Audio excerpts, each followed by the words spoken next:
The great hall of the Valari High Council had never been so quiet. The lights above flickered with each explosion that rocked the capital city. Outside, the sky burned orange and red as enemy ships tore through the atmosphere. Commander Lyris stood before the council, her silver skin pale with exhaustion. She had not slept in 3 days. None of them had. "We have lost the outer colonies," she said. Her voice did not shake, but her hands did. "The Krath Empire has taken everything beyond the Saran Belt. Our fleet is down to 40%. Our soldiers are dying faster than we can train new ones." The council members sat in their ancient seats. These seats had held leaders for 10,000 years. The Valari had built an empire across 100 star systems. They had believed themselves powerful. They had been wrong. High Elder Torvun raised his head slowly. He was old, older than anyone in the room. His eyes had seen 3 centuries of Valari history. "How long do we have?" he asked. Lyris looked at the floor. "At the current rate of their advance, the Krath will reach our homeworld in 6 months. Perhaps less." A younger council member slammed his fist on the table. "Then we fight. We fight until the last Valari draws breath." "We have been fighting," Lyris said quietly. "The Krath are stronger. Their ships are bigger. Their weapons are more powerful. They do not negotiate. They do not accept surrender. They only destroy." The room fell silent again. Everyone knew she spoke the truth. The Krath had appeared from the dark edges of the galaxy 20 years ago. No one knew where they came from. No one knew what they wanted. They simply arrived, conquered, and moved on. Every species they had encountered had been wiped out completely. The Krath left nothing behind but empty worlds and floating wreckage. High Elder Torvun closed his eyes. For a long moment, he said nothing. Then he spoke words that changed everything. "There is one option we have not considered." The council looked at him with confusion. They had tried everything. They had built new weapons. They had formed alliances with other species. They had sent diplomats to the Krath, who never returned. What could possibly be left? "The old stories," Torvun continued. "The very old stories, from before our people reached the stars." Council member Dreth laughed bitterly. "You speak of myths, Elder. Children's tales. We need solutions, not fairy stories." But Torvun did not smile. His ancient eyes were deadly serious. "They are not myths. I have spent my life studying the oldest texts, the records that survived from the time before time. They speak of beings who walked among the stars when our ancestors still lived in caves. The first ones. The primordial beings." Lyris frowned. She had heard these stories as a child. Every Valari had. Tales of powerful creatures who had mastered the universe before any other species had learned to make fire. But they were just stories. Were they not? Even if such beings existed, she said carefully, they would be long dead. We are speaking of millions of years ago. "The texts say otherwise," Torvun replied. He pulled out a small device and projected ancient symbols into the air. "According to these records, the primordial beings did not die. They simply withdrew. They pulled back to their home region of space and stopped interacting with the younger races. They watched from a distance as civilizations rose and fell." "Why would they do that?" another council member asked. "The texts say they grew tired of war. They had fought too many conflicts, saved too many species. They decided to let the galaxy find its own way." Torvun paused. "But the texts also say something else. They say that if a species ever faced complete destruction, if they called out with pure desperation, the primordial beings might answer." The council erupted in argument. Some called the idea foolish. Others demanded to know where these beings could be found. Lyris stood silent, thinking. She was a practical soldier. She believed in what she could see and touch. But she had also watched her fleet destroyed piece by piece. She had seen her people die by the millions. What did she have to lose? "Where?" she asked, cutting through the noise. "Where are these primordial beings supposed to be?" Torvun manipulated the projection. A star map appeared, showing a region of space on the other side of the galaxy. A region no one had explored because there was nothing there, just empty systems and a single yellow sun with a small blue world orbiting it. "Here," he said. "The ancient texts call this place the origin point, the birthplace of the first ones. It is where they returned when they withdrew from galactic affairs." "That journey would take months," Dreth protested. "We do not have months. We have nothing else," Lyris said quietly. She turned to the council. "I will go." Give me a single ship and a small crew. If there is even the smallest chance that these beings exist, that they might help us, I must try." High Elder Torvund nodded slowly. The texts give instructions on how to call out to them. A specific message, a specific frequency. I will give you everything I have. 2 days later, Commander Lyris stood on the bridge of a small research vessel called the Hope's Last Light. It was a terrible name, she thought, but also an honest one. Behind her, the Valari homeworld grew smaller in the view screen. Ahead lay the longest journey anyone from her species had ever taken. Her crew was only 12 people, all volunteers, all willing to chase an ancient legend because there was nothing else left to chase. "Set course for the origin point," she ordered. "Maximum speed." As the ship jumped into faster-than-light travel, Lyris allowed herself one small moment of doubt. What if the stories were wrong? What if there was nothing waiting at the end of this journey but empty space and broken hopes? She pushed the thought away. She would find out soon enough. The Valari had no other choice. The war was lost. Their only hope now rested on beings from the beginning of time, if they even existed at all. The journey took 4 months. 4 months of traveling through empty space, past dead systems and forgotten worlds. Commander Lyris spent most of that time studying the ancient texts that Elder Torvund had given her. She read them over and over, searching for any detail that might help her understand what they were looking for. The text described the primordial beings in strange ways. They spoke of creatures who were both weak and strong, small in body but vast in spirit, creatures who had risen from a world of violence and struggle, who had been shaped by endless conflict with their own kind before they ever reached the stars. "They are warriors born of warriors," one text said. "They do not fight because they must. They fight because it is in their very blood." Another passage was even more puzzling. "Do not mistake their kindness for weakness. They will smile at you, share food with you, call you friend. But if you threaten what they love, they will burn entire worlds to protect it. They are the most dangerous creatures in existence because they feel everything so deeply." Lyris did not know what to make of these words. How could a species be both kind and capable of burning worlds? It seemed like a contradiction. On the final day of the journey, her pilot called her to the bridge. "Commander, we are approaching the system. There is something you need to see." Lyris walked to the view screen and stopped breathing. The system was not empty. It was full of activity. Ships moved between planets. Stations orbited the yellow sun. Communication signals filled every frequency. There was a civilization here. A very large civilization. "This is impossible," whispered the science officer. "Our records say this region was empty. No advanced life. Nothing." "The records were wrong," Lyris said. "Or perhaps they were hidden. Changed. Someone did not want us to know this place existed." She ordered the ship to slow down and prepare to send the message. The ancient texts had been very specific about this. She had to broadcast on a certain frequency. Using certain words, she had to identify herself as a representative of a species facing extinction. She had to ask for help.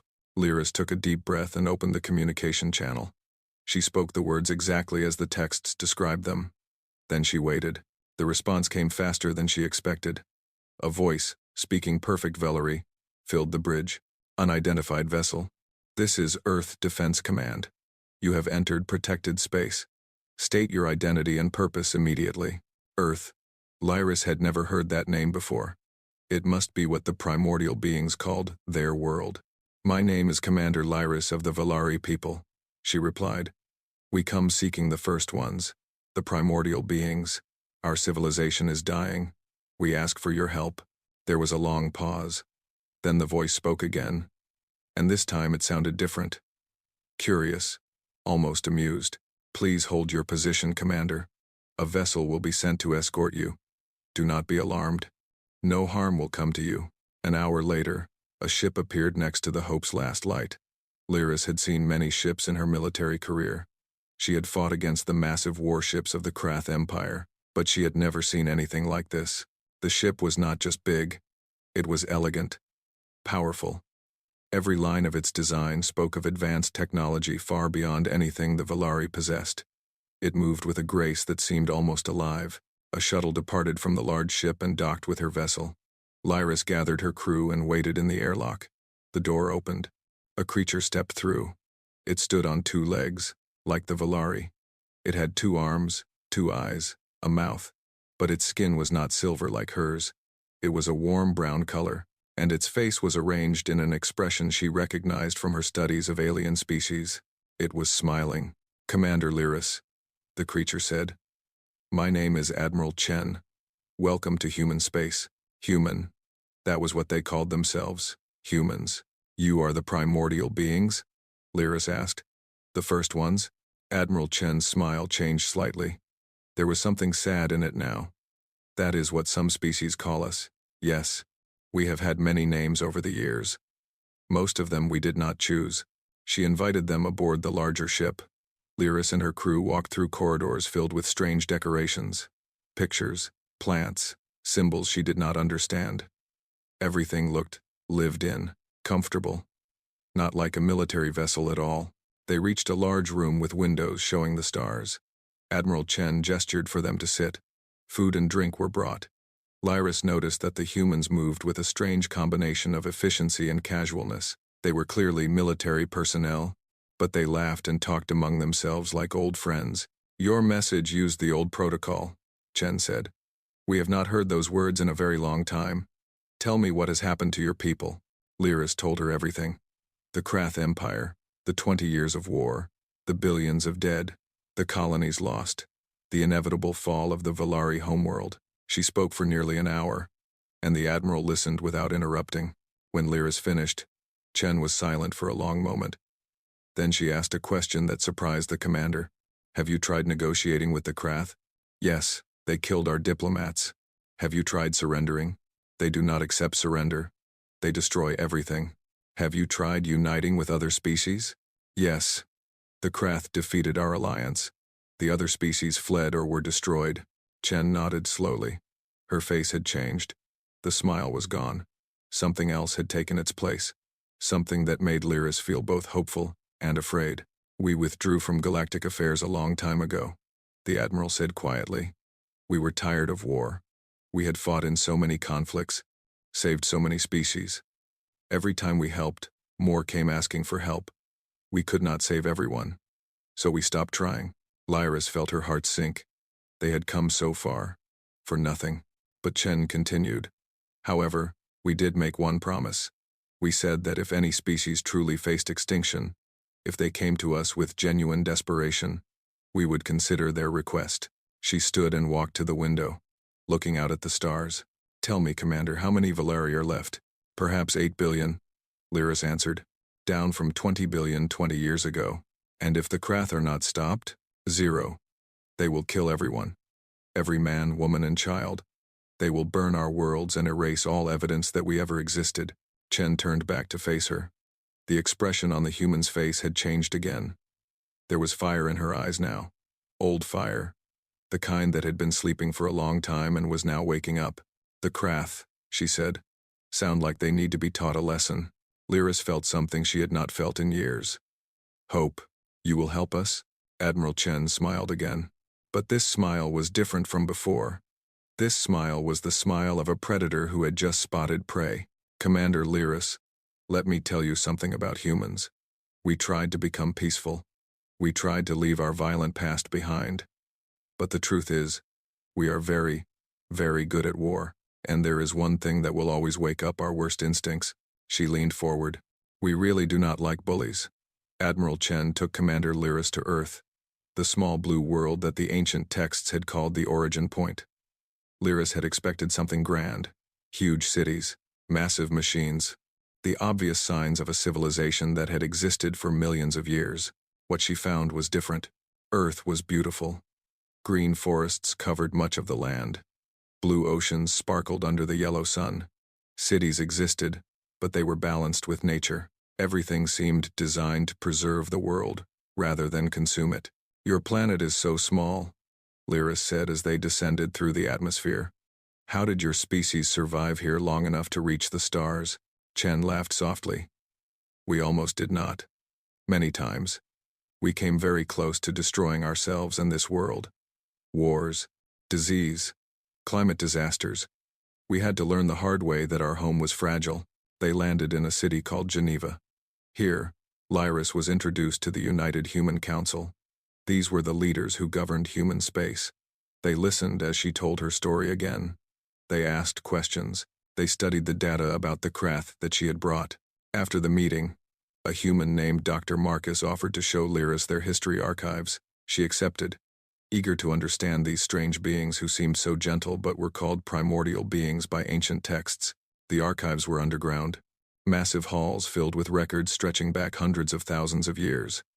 Dr. Marcus led her through exhibits that showed the story of humanity from the beginning. Lyris watched in growing amazement and horror. She saw records of human tribes fighting each other with primitive weapons. She saw empires rise and fall. She saw wars that killed millions, world wars, nuclear weapons, biological weapons. Humans had invented 1,000 different ways to kill each other. You fought constantly, she said, among yourselves, before you ever met another species. Yes, Dr. Marcus admitted. We are not proud of it, but it is our history. We cannot change it. How did you survive? We also have a strong instinct to cooperate, to build, to protect. Every time we came close to destruction, something in us refused to give up. We rebuilt. We learned. We tried to be better. He showed her the next section. The early days of space travel, first contact with other species, and then the wars that followed. Lyris saw records of humans defending other civilizations from aggressive species. She saw battles fought across entire star systems. She saw humans sacrifice themselves by the millions to protect species they had only just met. Why? She asked. Why did you fight for strangers? Dr. Marcus was quiet for a moment. Because we know what it feels like to be weak, to be threatened, to fear extinction. Every human carries that memory in their genetic code. We survived countless disasters. We will not stand by and watch others suffer what we suffered. He showed her one final exhibit. It was called The Last Great War, a conflict from 100,000 years ago. A species called the Hegemony had tried to conquer the galaxy. They had been powerful, ruthless, much like the Krath. The humans had stopped them, but the cost had been terrible. Billions of humans dead, entire planets destroyed. The war had lasted 200 years. After that, Dr. Marcus said, we withdrew. We could not keep fighting forever. We needed to heal, to rebuild our population, to find peace within ourselves. But now you will fight again, Lyris said. If the council agrees, yes. The Krath are exactly what we swore to oppose. A species that destroys all others. We cannot ignore that. 2 days later, Lyris was invited back to the council chamber. All the leaders were present. Admiral Chen stood at the front, her face serious. Commander Lyris, Chen said, the council has made a decision. We will help your people. Lyris felt tears form in her eyes. In Valari culture, crying was considered a sign of weakness. She did not care. 8 billion lives had just been given a chance to survive. However, Chen continued, you need to understand something. We do not fight like others. When humans go to war, we commit completely. We do not stop until the threat is eliminated. The Krath will not simply be defeated. They will be shown that the galaxy is not theirs to take. Lyris nodded. I understand. Good. Then let me show you what we have been preparing. Chen led her to a military facility on the edge of the solar system. What Lyris saw there made her legs weak. Ships. Thousands of ships. Not just the elegant vessels she had seen before, but massive warships covered in weapons. They had been sleeping here for 100,000 years, waiting. We never stopped building, Chen explained. Even during our withdrawal, we knew that someday, something like the Krath might appear. We hoped it would not happen, but we prepared anyway. Soldiers were already boarding the ships, human soldiers. They moved with calm efficiency, but Lyris could see something else in their eyes. Excitement, anticipation. These were warriors who had been waiting a very long time for a fight that mattered. Chen handed her a communication device. Contact your people. Tell them help is coming. Tell them to hold on for 3 more months. That is how long it will take us to reach Krath space. What should I tell them about you? Lyris asked. What should I call you? Chen smiled that predator smile again. Tell them the humans are coming. Tell them the war is about to change. Lyris sent the message. She included everything. The humans, their ships, their history, their promise to help. When the message reached the Valari homeworld, The response was immediate. Hope spread through the population like fire. The soldiers who had been ready to die in a final hopeless battle found new strength.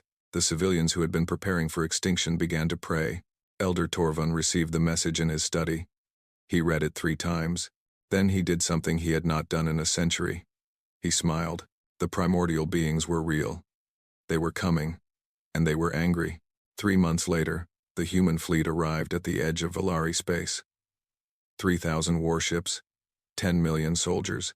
Technology that made the Valari fleet look like toys. Commander Lyris stood on the bridge of the flagship next to Admiral Chen. Ahead of them, the Krath Armada waited. Thousands of their own ships, confident in their victory. They do not know what they are facing, Lyris said. No. Chen agreed. They have never met humans before. They do not understand what happens when you threaten something we have decided to protect. She opened a communication channel to the entire fleet. This is Admiral Chen to all ships. The enemy ahead has spent 20 years destroying everything in their path. Today, we show them that the path ends here.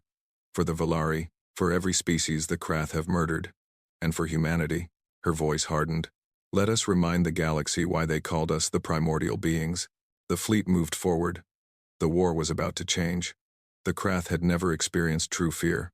For 20 years, they had swept across the galaxy like a plague. Every species they encountered fell before them. Every fleet was destroyed. Every world was burned. They had begun to believe they were unstoppable. That belief died in the first 5 minutes of the battle. The human fleet did not attack the way the Krath expected. There was no careful approach, no testing of defenses, no cautious exchange of fire. Instead, the human ships surged forward at impossible speeds and hit the Krath formation like a hammer. Commander Lyris watched from the bridge of the flagship as human weapons tore through Krath shields like they were made of paper. Ships that had taken the Valari hours to destroy were ripped apart in seconds. How? She whispered. How are your weapons so powerful? Admiral Chen did not take her eyes off the battle display. We have had a very long time to improve them. The Krath use brute force. Bigger ships, bigger guns. We learned long ago that size does not matter. Precision matters. Speed matters. Adaptability matters. The Krath tried to regroup. They were not stupid. They recognized that they were facing a dangerous enemy.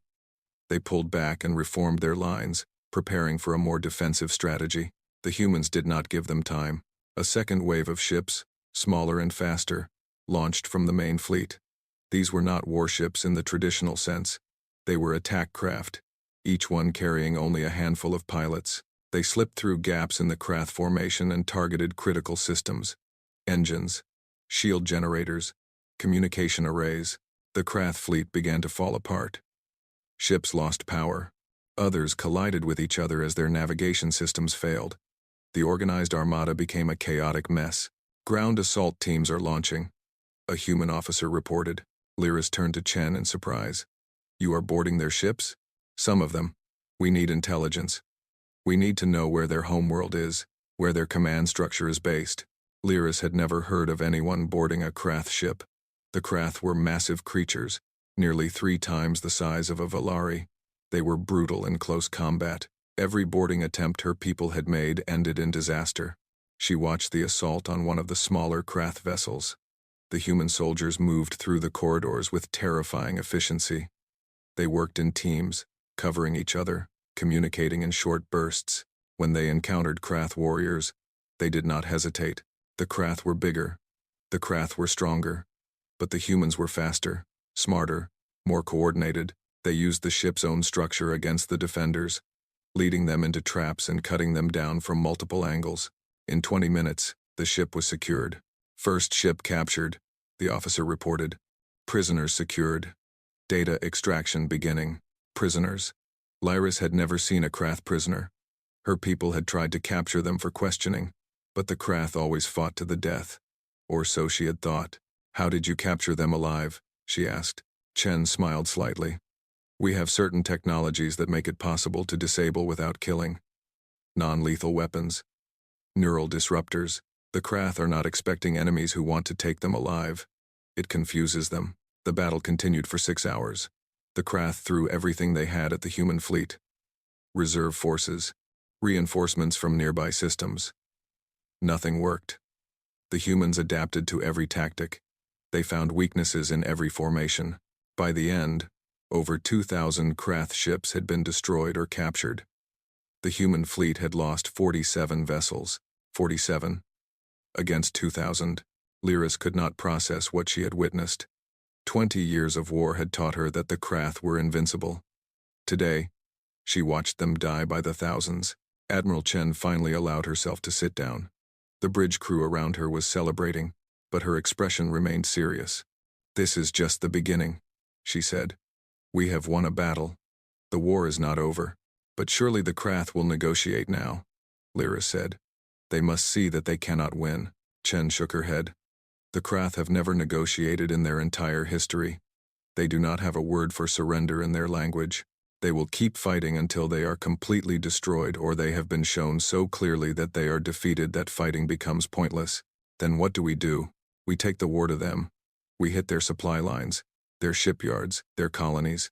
We make the cost of this war so high that even the Krath cannot ignore it." The human fleet did not rest. Within a week, they had crossed into Krath-controlled space. The empire that had terrorized the galaxy suddenly found itself on defense. Human ships appeared at Krath colonies and destroyed military installations while leaving civilian populations untouched. This confused the Krath greatly. They did not understand why an enemy would show mercy. "Why not destroy everything?" a Krath commander asked during an interrogation. "Why leave our people alive?" The human interrogator leaned forward. "Because we are not like you. We do not kill for the sake of killing. We destroy threats. Your military is a threat. Your civilians are not." The Krath commander struggled against his restraints. "This makes you weak." "No," the interrogator said calmly. "It makes us different. And that difference is why you are losing this war." Across the former Krath Empire, the same pattern repeated. Human forces struck fast and hard at military targets. They rescued slaves that the Krath had captured from other species. They provided food and medical aid to populations that had been terrorized. The effect was unexpected. Some Krath began to question their leadership.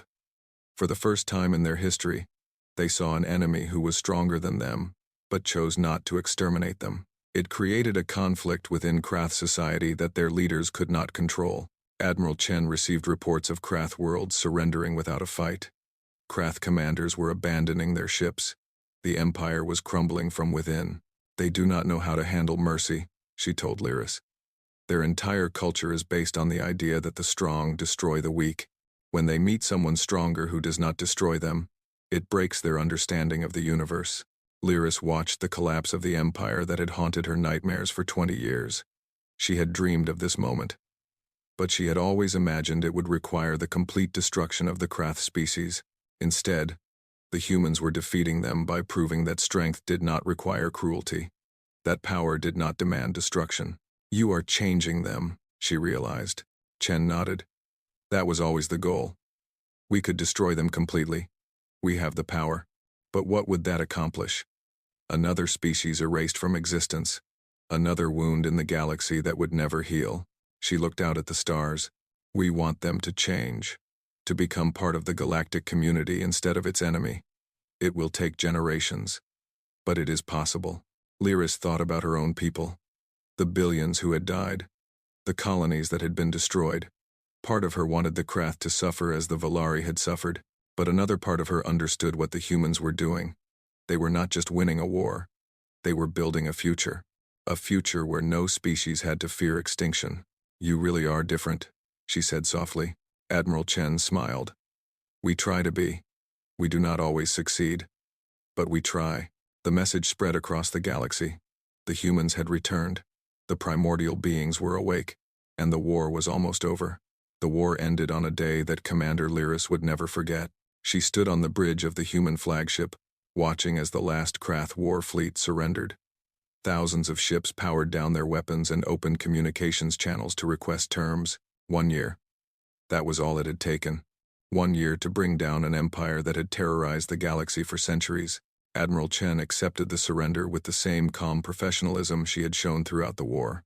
There was no celebration, no gloating, just quiet efficiency as human ships moved to secure the surrendering vessels. "What happens to them now?" Lyris asked. "Trials for the leadership. The ones who ordered the genocides, the ones who planned the conquests. Chen's voice was steady. The common soldiers will be given a choice: return to their worlds and rebuild their society, or face justice for specific crimes, and their empire dissolved. Each world will govern itself. Trade agreements will replace military alliances. It will take decades, but eventually, the Krath may become valuable members of the galactic community. Lyris struggled to accept this. For 20 years, she had hated the Krath with every part of her being. She had watched them murder her people, burn her colonies, destroy everything she loved, and now they were simply being forgiven? How can you show them mercy? She asked. After everything they did, Chen was quiet for a long moment. When she spoke, her voice was soft. Because mercy is not weakness, Commander. It is the greatest strength there is. Anyone can destroy an enemy. It takes true power to transform one. She turned to face Lyris directly. The Krath did terrible things. I do not deny this. But executing their entire species would make us no different from them. We would become the very thing we fought against. My people will struggle with this, Lyris admitted. Of course they will. That is natural. But in time, the Valari will see that this is the better path. A path that leads to real peace, not just the temporary absence of war. 2 months later, Lyris returned to the Valari homeworld as a hero. Crowds gathered to welcome her. The council held ceremonies in her honor, but she felt uncomfortable with the attention. The humans had done the actual work. She had simply asked for help. Elder Torvund met with her privately after the ceremonies. He looked healthier than when she had left. The stress of the war had aged him terribly. Now, with peace restored, some of that weight had lifted. Tell me about them, he said. Tell me about the primordial beings. Lyris thought about everything she had seen. The battles, the technology, the strange combination of violence and mercy that defined the human approach to war. They are not what I expected, she said finally. The ancient texts describe them as powerful warriors. And they are. But that is not what makes them special. Then what does? They feel everything. Joy, sorrow, anger, love. They feel it all so intensely that it drives them to do impossible things. When they decide to protect something, they will sacrifice anything to do it. When they decide to destroy something, nothing can stop them. She paused, searching for the right words. But the most remarkable thing is their ability to choose. They have the power to destroy entire civilizations. They could rule the galaxy through fear if they wanted. Instead, they choose to help, to heal, to give others a chance to be better. Torvund nodded slowly. The texts spoke of this. They called it the human paradox, a species capable of both the greatest cruelty and the greatest kindness. What determines which path they take? Their hearts, Lyris answered. They follow their hearts. And for some reason, their hearts have decided that mercy is stronger than vengeance. In the years that followed, the galaxy changed. The humans did not withdraw again. They remained engaged, helping rebuild what the Krath had destroyed. They shared technology. They mediated disputes. They provided assistance to developing species. Some feared that the humans would become the new masters of the galaxy, that they would use their power to control everyone else. But that fear proved unfounded. The humans seemed genuinely uninterested in empire. They had had empires before, long ago. They had learned that conquest brought only temporary satisfaction and permanent problems. What they wanted now was something different, a galaxy where every species could grow and develop without fear, a community of equals rather than a hierarchy of masters and servants. It was a dream that many had considered impossible. But the humans had shown that they could make impossible things happen. Commander Lyris eventually retired from military service. The Valari no longer needed a wartime leader. She spent her remaining years working on reconstruction projects, helping to rebuild the colonies that had been destroyed. Sometimes, late at night, she would look up at the stars and think about the journey that had saved her people. A desperate flight across the galaxy. A meeting with beings from the beginning of time. A war that had seemed hopeless until the moment it was won. She thought about the humans. Those strange, emotional, contradictory creatures who had awakened from their long sleep to save strangers they had never met, who had fought a terrible war and then shown mercy to their defeated enemies. Why had they done it? What made them different from every other powerful species in the galaxy? Admiral Chen had tried to explain it once. We remember what it was like to be small and afraid. Every human carries the memory of our ancestors huddling in caves, terrified of the darkness outside. That fear never really leaves us. And because we remember being afraid, we cannot stand by while others face the same fear. It was a simple explanation, perhaps too simple, but Lyris had come to believe it was true. The humans were not gods. They were not perfect. They had flaws and weaknesses like every other species. They argued among themselves. They made mistakes. They sometimes failed to live up to their own ideals. But when it truly mattered, when the darkness threatened to consume everything, they rose to face it. Not because they had to, but because something inside them refused to let innocent beings suffer. That was why the ancient texts had called them primordial beings. Not because they were the oldest species in the galaxy, though they were very old, but because they represented something primordial in the universe itself. The stubborn refusal of life to give up. The endless struggle against entropy and destruction. The humans were hope made flesh. And as long as they existed, no species facing extinction would ever be truly alone. Years later, when new Valari children asked about the war, they were told the story of how their people almost disappeared, how they sent a desperate message to beings from legend, how those beings answered. The children would ask if the humans were real or just a story, and the adults would smile and point to the stars. They are real, they would say. They are out there right now, watching, and if darkness ever comes again, they will come to help. That is what the primordial beings do. They protect those who cannot protect themselves, and the children would sleep peacefully, knowing that somewhere in the vast universe, ancient and powerful friends were keeping watch. The war had been lost, but the Valari had reached out to the primordial beings, and everything had changed. Some stories have sad endings. Some stories end in tragedy. But this story ended with hope. And hope, as the humans had taught the galaxy, was the most powerful force of all.